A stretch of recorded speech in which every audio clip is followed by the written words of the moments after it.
Hello everyone, मैं Devanshu Roy investment solution से। और आज मैं आपके साथ बात करूंगा म्यूचुअल फंड्स की। Mutual funds are subject to market risk.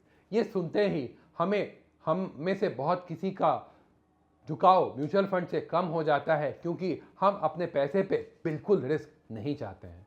But क्या जब हम म्यूचुअल फंड में निवेश करते हैं वो हमारे पैसे को सही में डुबा देता है, या फिर एक लिमिटेड अमाउंट ऑफ रिस्क है जिससे हमारे पैसे लॉन्ग टर्म में ज़्यादा भी ग्रो करेंगे एंड हमारे पैसे नेगेटिव में नहीं जाएंगे? ये सारे चीज़ों को हम लोग इस वीडियो में समझेंगे। तो वीडियो काफ़ी इंटरेस्टिंग एंड इंफॉर्मेटिव होने वाली है। तो चलिए वीडियो को स्टार्ट करते हैं।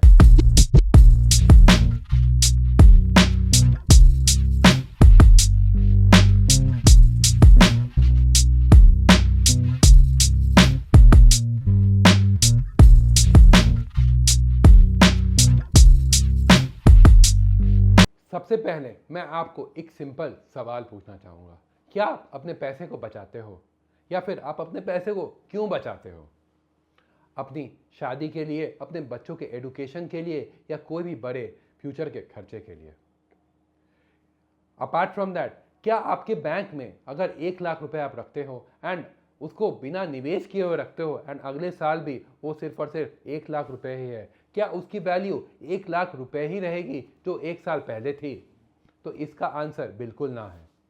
अब इसका आंसर ना इसीलिए है क्योंकि हमारी इकोनॉमी में एक बहुत इंपॉर्टेंट कीड़ा है, इसको हम कहते हैं इन्फ्लेशन या महंगाई। 1 लाख रुपए की कीमत जो 1 साल पहले थी, 1 साल के बाद अगर हम उस पैसे को निवेश ना करें एंड उसको 1 लाख रुपए ही रहने दें तो हमारी परचेजिंग पावर घट जाएगी। अब अगला सवाल ये होता है कि क्योंकि हमें उसकी परचेजिंग पावर नहीं घटानी है तो हम अपने पैसे को निवेश कहाँ करें? स्टॉक मार्केट में।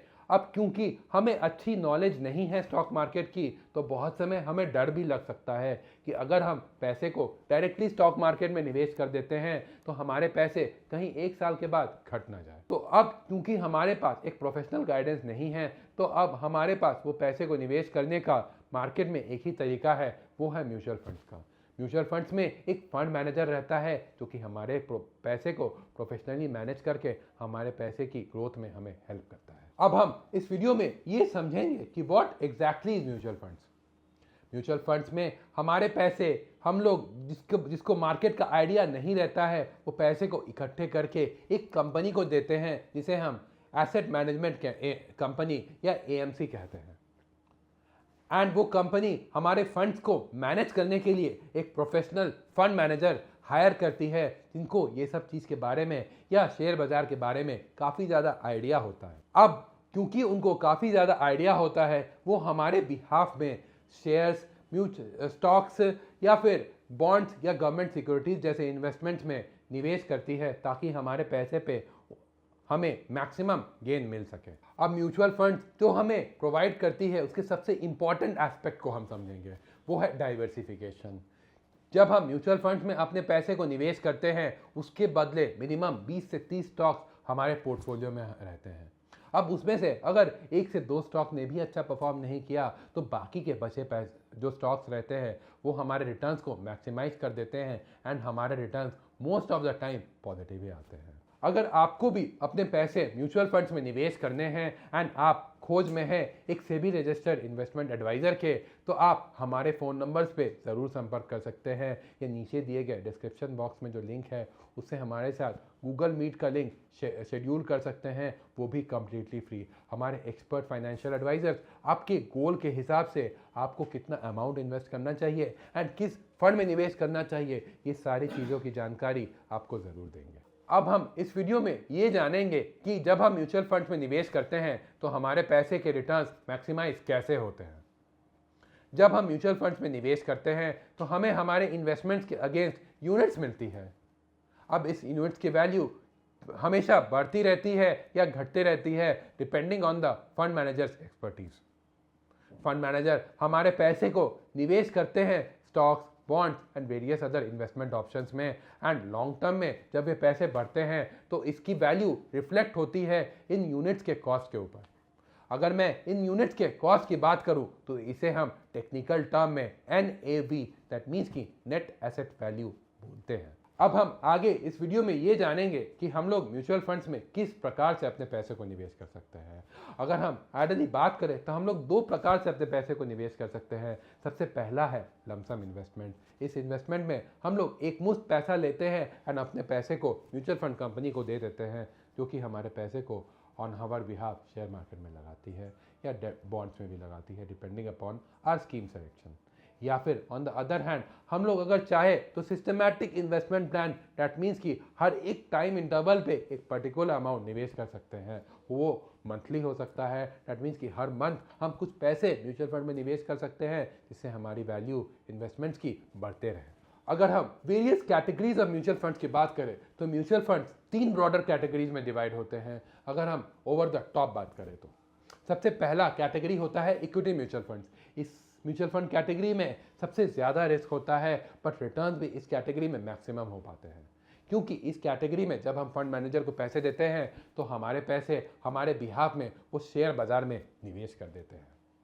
सेकेंड कैटेगरी है डेट फंड्स का। जब हम इस कैटेगरी में अपने पैसे को फंड मैनेजर में को देते हैं तो हमारे फंड मैनेजर हमारे बिहाफ में गवर्नमेंट सिक्योरिटीज़ या फिक्स डिपॉजिट जैसे पेपर्स खरीदते हैं, जो कि हमें एक प्रॉपर रिटर्न देते हैं। बट इन कैटेगरी का जो रिटर्न्स होता है वो कंपैरेटिवली फिक्स डिपॉजिट के आसपास ही होता है। बट मैं आपको ये बता दूं कि इस कैटेगरी में सबसे ज़्यादा या ना के बराबर रिस्क होता है।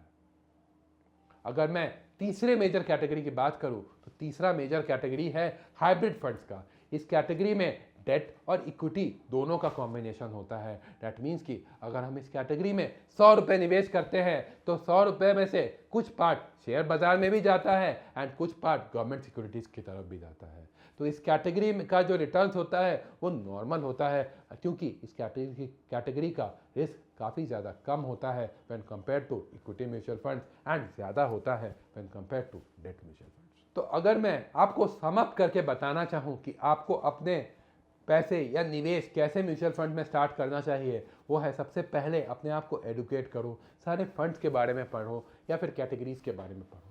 सेकंड, अपने गोल को समझो कि आपका गोल क्या, वो आपका गोल 2 साल के बाद है, 5 साल के बाद है, 10 साल के बाद है, क्योंकि गोल बहुत इंपॉर्टेंट चीज़ होता है कि किस कैटेगरी ऑफ म्यूचुअल फंड्स में आपको अपने पैसे को निवेश करना चाहिए। अगर तीसरे चीज़ की बात करूं तो चूज द राइट फंड। हमेशा एक कैटेगरी एवरेज से ऊपर परफॉर्मेंस का फंड आपको चूज करना चाहिए अपने पोर्टफोलियो में, ताकि आपका रिटर्न मैक्सिमम हो पाए एंड देन ही आपको अपना इन्वेस्टमेंट म्यूचुअल फंड्स के थ्रू स्टार्ट करना चाहिए। तो mutual funds are investment to subject to market risk. Read all the offer documents carefully before investing. तो ये बिल्कुल सही है, आपको म्यूचुअल फंड में निवेश करने से पहले अपना होमवर्क ज़रूर करना चाहिए, या फिर आपको एक एक्सपर्ट फाइनेंशियल एडवाइज़र या फिर SEBI registered mutual fund adviser को कंसल्ट करना चाहिए जब भी आप अपने म्यूचुअल फंड्स में अपने पैसे को निवेश करना चाह रहे हैं। तो आई होप आपको ये वीडियो इन्फॉर्मेटिव एंड अच्छी लगी होगी। अगर आपको कोई भी डाउट है तो नीचे कमेंट सेक्शन में ज़रूर मेंशन करना। अगर आप इस चैनल पर नए हैं तो इस चैनल को ज़रूर सब्सक्राइब कीजिए एंड इस वीडियो को ज़रूर लाइक एंड अपने फ्रेंड्स एंड फैमिलीज के साथ शेयर कीजिए। मिलते हैं अगले वीडियो के लिए, तब तक के लिए जय हिंद एंड थैंक यू।